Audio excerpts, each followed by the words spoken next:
한번 따라해 주실까요? 아기를 안고 찬송하여. 다시 한번 아기를 안고 찬송하여. 이 아기가 누구입니까? 바로 우리의 왕으로 오시는 예수 그리스도를 표현한 표현이죠. 아기를 안고 찬송하여. 누가 그렇게 찬송했는가? 시므온이라고 하는 노 선지자가 하나님께 찬양을 드립니다. 시므온이라고 하는 이름 자체는 히브리 말로서 하나님이 들으신다, 하나님이 들으셨다, 또 하나님의 음성을 들은 사람이다, 여러 가지 표현을 담고 있습니다. 그러니까 다른 말로 말하면 그는 하나님의 음성을 들었어요. 그렇기에 하나님께서 다시 말씀하시는 그 하나님의 약속을 붙잡고 기다릴 수 있어요. 그것이 이제 시므온이라고 하는 선지자의 이름의 의미입니다. 그는 마침내 하나님께서 주신 그 말씀 그대로 경건하게 기다리다가 아기를 안고 하나님을 찬송하게 됩니다. 감동스러운 장면입니다. 사실은 이 기다림, 오늘 성경 말씀의 주제는 시므온 노 선지자가 기다린 것처럼 우리도 기다리는 성도들이 되어야 한다. 그런데 사실은 우리가 기다리기 이전에 누가 기다리셨어요? 하나님이 한결같은 마음으로 기다리세요. 언제나 변화될까?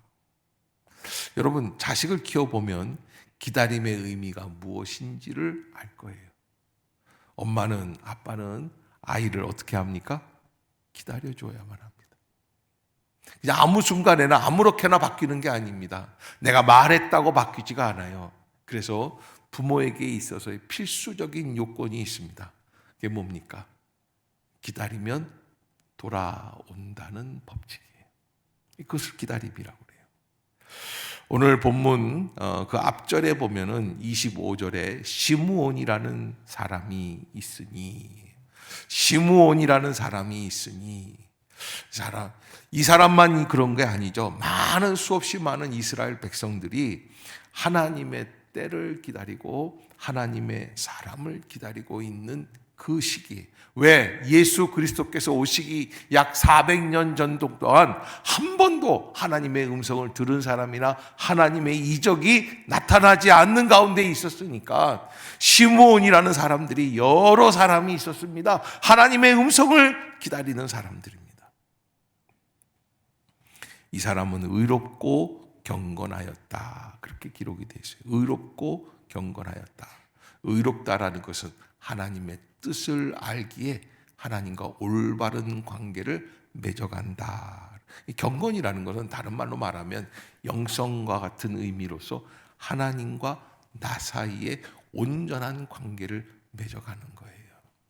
그런 사람으로 하나님 앞에서 무엇을 기다리는 사람이었냐? 오늘 본문 25절 후반부에 보면 이스라엘의 위로를 기다리는 자라, 그렇게 되어 있어요. 따라해 봅시다. 이스라엘의 위로를 기다리는 자라. 다시 한번, 이스라엘의 위로를 기다리는 자라. 참 시대를 볼 때 우리도 정말 위로가 필요한 민족이 아닌가 생각이 들고요. 다시 역사가 뒤로, 과거로, 기억하고 싶지 않은 과거로 역전환되는 거 아닌가 하는 생각이 들 만큼 어렵고 안타까운 시대를 살아가고 있어요. 시므온이라는 사람이 하나님의 위로를 기다린다, 이스라엘의 위로를 기다린다라는 의미 속에는 무슨 말씀이 있냐면, 사람은 사람을 위로할 수가 없어요.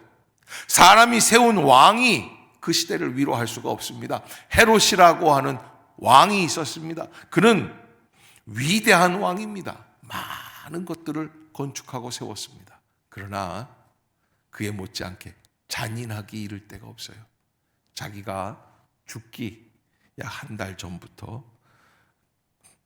죄가 없는 사람들을 잡아들이기 시작해요. 남녀노소 불구하고 지역별로 사람들을 막 잡아들였습니다. 그리고 그 사람들을 자기가 죽기 직전에 처형을 합니다. 이유인즉슨 그렇습니다. 내가 죽을 때 나를 위해 울어줄 사람이 없으니 저들을 위해서 울어줄 사람은 있겠구나. 전국적으로 내가 죽을 때 어떻게 해야 돼요? 울게 하려고 죽인 거예요. 잔인하게 이를 데가 없습니다. 무지막지합니다. 그런 이스라엘의 위로가 없는 그 시대에 시므온은 하나님의 성전에 들어가서 하나님을 기다리며 이스라엘을 위로해 주시기를 기도하고 있었던 그런 사람입니다. 자, 그러기에 26절에 보면 이렇게 기록을 하고 있어요. 그가 주의 그리스도를 보기 전에는 죽지 아니하리라 하는 성령의 지시를 받았더니 저희 아버님도 이제 뭐 돌아가신 지가 제가 이제 25살 때 돌아가셨으니까요. 지금 말하면 한 40년 가까이 됐죠. 근데 돌아가실 때 한마디 하시더라고요. 여러 말씀을 안 하셨어요. 이상하게 말수가 적어지시더라고요. 죽음을 앞두고 제가 한 달 정도 아버님을 머리맡에서 모시고 이렇게 있는데 아버님이 뭐라고 얘기를 안 하세요. 아무 말씀도 없으신데 이런 말씀을 하시더라고요. 이렇게 죽을 떠서 이렇게 입에다 넣어드리니까 내가 살아서 금강산을 다시 한번 볼 수 있을까? 아마 젊은 시절에 북한에 계실 때 금강산을 가보신 것 같아요. 너무 아름다웠다는 거예요. 그래서 살아서 금강산을 볼 수 있을까? 근데 그해 이제 봄에 5월 달에 소천을 하십니다. 그거 보고 야, 금강산은 천국에 가서 보시겠구나 생각이 들었어요. 그 이후로 저도 금강산을 한번 가보고 싶었는데 뭐 세월이 이상하게 경색이 돼가지고 금강산 여행이 자율화되었을 때 갔어야 되는 건데 그 이후에 이렇게까지 기다리다가 못 가게 되었어요. 결국엔 제가 아버님이 하신 말씀을 다시 하게 돼 있어요. 내 평생에 금강산을 한번 볼 수 있을까? 볼 기회가 있으면 꼭 한번 가보고 싶어요. 또 저는 저만 그런 게 아니라 우리 온 민족이 함께 교류할 수 있는 통일의 그날이 올 수 있기를 주의 이름으로 축복합니다. 그는 그리스도를 보기 전에는 죽지 아니한다. 그리스도를 보기 전에, 구원자를 보기 전에는, 하나님의 구원의 역사가 임하는 자를 보기 전에는, 메시아가 오시는 역사를 보기 전에는 죽지 않겠다. 성령의 감동이 임하는 거예요. 여러분, 이거는 사명과 동일합니다. 사명이 있는가? 그럼 어떻게 돼요? 사명이 있으면 안 죽어요. 왜? 사명을 감당하기 전까지. 그래서 주님께서 내게 맡겨주신 사명을 함부로 무시해서는 안 돼요. 사명이 없는가? 삶의 의미가 없어요. 사명이 있기 때문에 시므온은 성령의 감동으로 성전에 들어갑니다. 날마다 성전 안에 들어갈 때마다 그는 주님께서 자기에게 약속해 주신 그 약속을 잊지 않고 다시 한번 주님 앞에 간구합니다. 주여, 오늘이라도 보게 하여 주옵소서. 무엇을? 주의 구원의 역사를. 오늘도 2부 예배 때 우리 교회를 찾아오신 모든 성도님들에게 성령의 감동으로 성전에 들어오는 축복이 있기를 주의 이름으로 축원합니다. 마침 부모가 율법의 관례대로 행하고자 하여 아기 예수를 데리고 오는지라 8일 만에 할례를 받거든요. 그런데 사실은 이 율법 위에 또 하나의 율법이 있는데 정결예법이에요. 그래서 여인이 아이를 낳을 때 남자 아이를 낳으면은 40일을 출입을 못해요. 우리도 그런 게 있죠. 금주를 달아가지고 고추하고 숯하고 이렇게 해가지고서는 못 들어오고 못 나가게 하지 않습니까? 그런 것처럼 이제 40일을 유대인들은 금하고 여자 아이를 낳으면 그게 곱하기 2가 돼서 80일을 집에 있어야만 합니다. 그렇게 있으면서 이제 다시 몸이 회복되기를 기다리는 거죠. 그러기에 아마 적어도 한 달 보름 정도 지난 뒤에 마리아는 아기를 데리고 성전 안으로 들어왔을 것이다. 마침 부모가 율법의 관례대로 행하고자 하여 아이에게 할례를 베풀기 위하여 아기 예수를 데리고 들어오는데 시므온 이 노 선지자와 딱 맞닥뜨리게 됩니다. 이게 보통 만남이 아닙니다. 사실 시므온 개인에게 있어서 삶의 의미, 삶의 목적, 삶의 전부일 수 있는 만남이에요. 그는 그 아이를 품에 안습니다. 그리고 하나님을 찬양합니다. 자, 예수 그리스도만 할례를 받으러 오는 게 아니죠. 수없이 많은 아이들이 이렇게 오게 돼 있어요. 그런데 시므온이 이게 직감적으로 알게 된다. 여기 예수님의 이마에다가 예수 그리스도 메시아라는 글 쓰고 오는 게 아니잖아요. 알아볼 수가 없어요. 그러나 여러분, 사람은요 운명적인 만남이 있을 때는 알아보죠. 저는 그 운명적인 만남의 충격이, 은혜가 우리 교회를 찾으시는 모든 성도님들에게 날마다 임할 수 있기를 주의 이름으로 축원합니다. 하나님의 운명적인 거역할 수 없는 부르심. 그래서 시므온은 그 아기를 부모에게서 받아서 안습니다. 그리고 정결례를 치러하는 이 아기를 안고 찬송을 드립니다. 첫 번째 뭐라고 하느냐면 주제여 갓, 하나님을 얘기합니다. 이제는 말씀하신 대로 종을 평안히 놓아주시는도다. 왜? 그는 성령의 지시를 받았어요. 그리스도를 보기 전에는 죽지 아니할 것이다. 그러니까 지금까지 그는 오래 살려고 자라를 잡아먹고 뱀을 잡아먹으면서 그냥 건강하게 살려고 그냥 정력제를 먹은 게 아니에요. 무엇을 하기 위해서? 하나님께서 약속으로 주시는 구원의 메시아를 보기 위해서. 여러분, 우리가 오늘 이 아침에 나와서 이제 대림절 4번째 주일을 맞이하고 이제 오는 수요일은 성탄절을 맞이하는데 우리가 한 가지 알아야 될 거, 나는 뭘 기다리고 살아가고 있는가? 서울대 합격했다는 소식, 현대 삼성에 합격했다는 소식, 뭐 벼락부자가 되었다는 소식, 뭘 기다리면서 살아가고 계십니까? 근데 우리 뭐 여러 가지 소원들이 있겠지만 우리 믿음의 성도들은 뭘 기다려야 돼요? 주님의 약속을 기다리는 사람들. 아멘.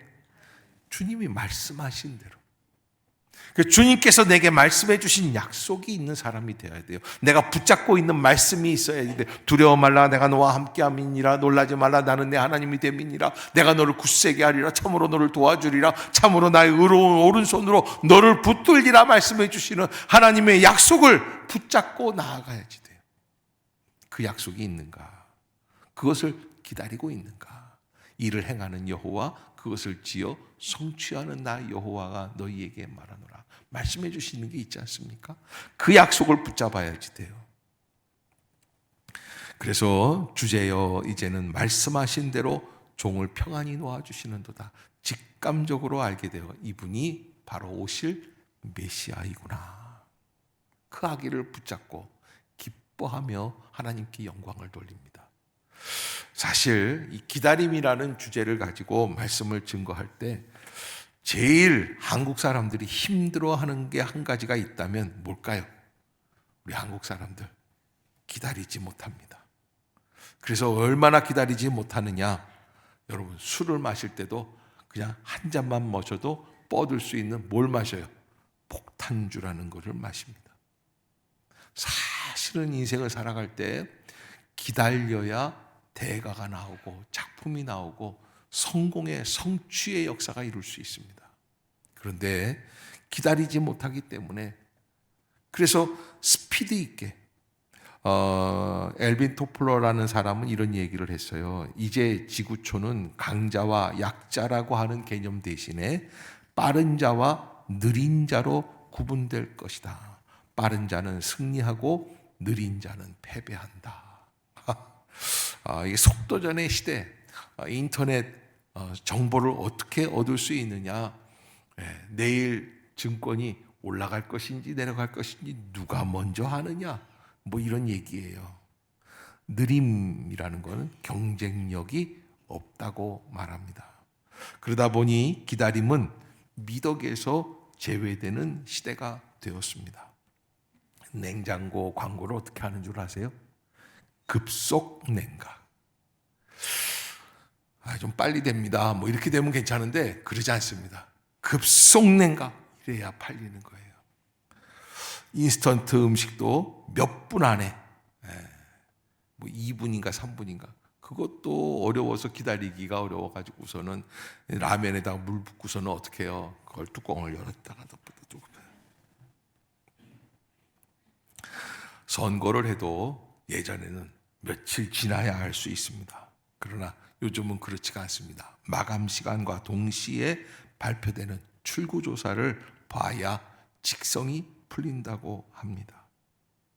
엘리베이터도 2, 3초를 참지 못해서 탄 다음에는 닫힌 버튼을 계속 누르고 있는 이 민족. 여러분 커피 자판기 다 해보셨죠? 자판기에다가 돈 넣고 버튼 누른 다음에는 어디다 손 넣고 있어요? 그 컵 있는 데다가요. 기다려야 됩니다. 기다려야 하나님의 영광이 나타날 수 있게 됩니다. 그러나 이 시대는 기다리지 못하는 시대라고 말할 수가 있습니다. 그러기에 하나님 앞에서 하나님, 내가 어떻게 기다려야 합니까? 시므온 전설에 의하면 그는 예수 그리스도를 만난 때가 113세였다. 또 안나라고 하는 여인은 100세가 넘었다. 뭐 이렇게 이야기를 하고 있습니다. 그러나 아무튼 그 수없이 많은 시간들 속에 113세가 넘는 시간 속에서 결론이 뭡니까? 예수 그리스도를 만나는 것만큼 소중한 가치가 더 있을까? 가장 소중한 가치가 예수님을 만나는 일이다라는 거예요. 거기에 우리는 매주일 하나님 앞에 나올 때마다 그 귀한 가치관에 마음을 쏟을 필요가 있습니다. 저는 여러분들에게 묻고 싶습니다. 여러분은 오늘 나오셔서 예배드리는 이 예배가 어떤 가치를 부은 예배입니까? 시간이 남아서, 나는 뭐 주일날 딱히 할 게 없어서 주일날 나와서 예배라도 드리지 않으면 일주일 동안 운전할 때마다 찜찜해. 언제 사고 날지 모르니까. 그래서 예배를 드리고 있는 것은 아닌가. 그러기에 최선을 다한 기다림 속에서 최고의 가치, 메시아 그리스도를 만날 수 있는 만남이 이루어진다라고 하는 것이죠. 그리고 그 만남을 통해서 인생의 모든 것이 해결되는 것입니다. 주제여, 이제는 말씀하신 대로 종을 평안히 놓아주시옵소서. 여러분, 85세가, 남자 나이 85세가 넘으면 집에서 누워있나 산속에서 누워있나 거의 엇비슷하대요. 이게 무슨 얘기인지는 여러분들이 잘 아실 겁니다. 그런데 그때부터는 살아가는 삶의 의미가 큰 다른 게 없고 하루하루 그냥 버티는 거예요. 그래서 제가 고 한경진 목사님, 그때 제가 뵐 때가 91세 때, 92세 이렇게 하는데 그런 말씀 하시더라고요. 손주가 와서, 손주 딸내미가 있는데 할아버지 무릎을 잡고 기도하면서, 할아버지 빨리 죽게 해달라고 기도해. 빨리 죽게 해달라고. 나 힘들어 죽겠어. 그렇지 않아요? 여러분, 기다린다는 게 보통 일이 아니에요. 한경진 목사님도 빨리 죽고 싶지 않아서 버티고 살겠어요? 그냥 남몰래 자라피나 뭐 이런 거 드시면서 사시겠어요? 아니에요. 하나님이 기다리라고 하셨기 때문에 기다리는 거예요. 그래서 그냥 하루하루를 버텨나가는 거예요. 저는 그 기다림 속에서 우리가 몇 가지를 좀 생각해 봐야지 된다. 첫 번째, 오늘 시므온이 아기를 안고 하나님을 찬송하였다. 그래서 우리가 하나님 앞에서 가장 중요하게 기다림 가운데 드릴 수 있는 게 있다면 뭘까요? 저는 경배하는 삶을 살아가십시오. 아멘. 하나님을 찬양하는 삶을 살아가십시오. 하나님을 예배하는 삶을 살아가십시오. 하나님을 높일 수 있는 삶을 살아가십시오. 라고 하는 부탁입니다. 그는 하나님을 찬양하였습니다. 경배하였습니다. 매번 내가 이 아이를 안고 하나님을 찬양할 수 있을까라고 하는 기대감 속에 성전을 찾아왔습니다. 마치 드디어 시간이 되었을 때 113년의 시간이 흐릅니다. 인간의 인내의 한계를 뛰어넘습니다. 그리고 마침내 만나게 된 겁니다. 두 번째 30절에 보면 같이 한번 읽어봅시다. 30절 시작. 내 눈이 주의 구원을 보았사오니. 다시 한번 시작. 내 눈이. 아멘. 저는 사실 개인적으로는 이렇게 기다리고 있는 게 한 가지가 있어요. 그건 뭐냐? 우리나라의 민족 통일입니다. 좀 제발 됐으면 좋겠다. 저는 그래서 이게 운명적인 게 바로 우리 교회 옆으로 지나가는 길이 어디로 가는 길이에요? 이게 개성 가는 길이에요. 그래서 빨리 좀 해서 여기서부터 차 타고 저 15인승 딱 여러 성도님들 가고 싶은 분들 개성까지 이렇게 가실 분들 이렇게 해서 제가 좀 모시고 한번 1시간 반이면 가요. 1시간 반이면 가요. 금방 가요. 지금이라도 시동 걸고 갔으면 좋겠어요. 아멘 하는 분이 어찌 한 분도 안 계시고 내가 가자고 그러면 같이 따라 나설 사람이 없을 것 같이 보이는데 여러분 이게 기다리고 있어요. 그래서 하나님의 은혜의 역사가 나타났으면 좋겠다. 어떤 아는 분이 독일 통일의 순간을 보았던 분이 있어요. 감동적이었어요. 그런데 그 감동적이고 감격적인 시간이 언제 오느냐? 전혀 예상하지 못하는 순간에 그냥 스르르르 하고 열리더래요. 그러나 여러분 그 기다리는 기간 속에서 그냥 아무렇게나 먹고 떠들고 놀면서 그러면서 기다린 게 아닙니다. 수십 번 기도하고 수백 번 기다리면서 그래서 민족의 통일을 위해 기도하고 기도했던 노력했던 여러분 한 번은 그런 일이 있었대요. 동독과 서독이 이렇게 나뉘어져 있지 않습니까? 베를린이라고 하는 그 도시 안에서도 그러면은요 이 동독 시민들이요 쓰레기를 갖다가 버릴 때가 있다는 거예요. 서독에다가. 그러면 서독 사람들은 화가 막 나는 거예요. 그래서 그냥 그 시의회에서 국회의원들이 모여가지고 얘기를 하는데 우리도 쓰레기 몇 트럭을 갖다 버립시다 이렇게 얘기하는데 한 의원이 얘기하더래요. 그렇게 하면 우리가 가지고 있는 강점이 다 소용이 없습니다. 그래서 쏟아부은 양의 딱 2배 정도 식료품, 먹을 거, 마실 거 이런 걸 실어가지고 동독 시 앞에다가 갖다가 내려보더래요. 여러분 그러면서 수모와 모멸감을 견디면서 기다리는 거예요. 그러기에 기다림 속에는 인내하는 마음이 꼭 필요합니다. 인내라는 것은 무엇입니까? 저 남태평양의 야자수 밑에서 그냥 그 예쁜 아가씨들 훌라춤을 추는 걸 보면서 야자수 열매를 쭉 마시는데 이게 인내예요? 아니요. 인내의 가장 본질적인 건 고난을 극복하는 거예요. 아멘. 아멘. 우리가 주님을 위하여 기다리고 있습니까? 그러면 뭐가 필수해요? 인내하며 기다리는 거예요. 하나님의 때를 기다리는 거예요. 그것이 주님의 역사의 완성을 이루어 갈 수 있는 방향인 것이죠. 시므온이 아기를 안고 찬송하며 주제여 이제는 말씀하신 대로 종을 평안히 놓아주시는도다. 왜? 이유가 있습니다. 바로 내 눈이 주의 구원을 보았습니다. 따라해 봅시다. 내 눈이 주의 구원을 보았습니다. 저는 여러분 가정에 믿지 않던 남편, 믿지 않는 자녀들이 주님 앞에 나오는 구원의 문이 열리는 날들이 될 수 있기를 주의 이름으로 축복합니다. 그 일을 위해서 끊임없이 기도하고 또 기도하고 그래서 마침내 하나님의 은혜 가운데 이루어지는 역사, 그 은혜의 역사가 이루어지게 되는 것이죠. 내 눈이 주의 구원을 보았사오니.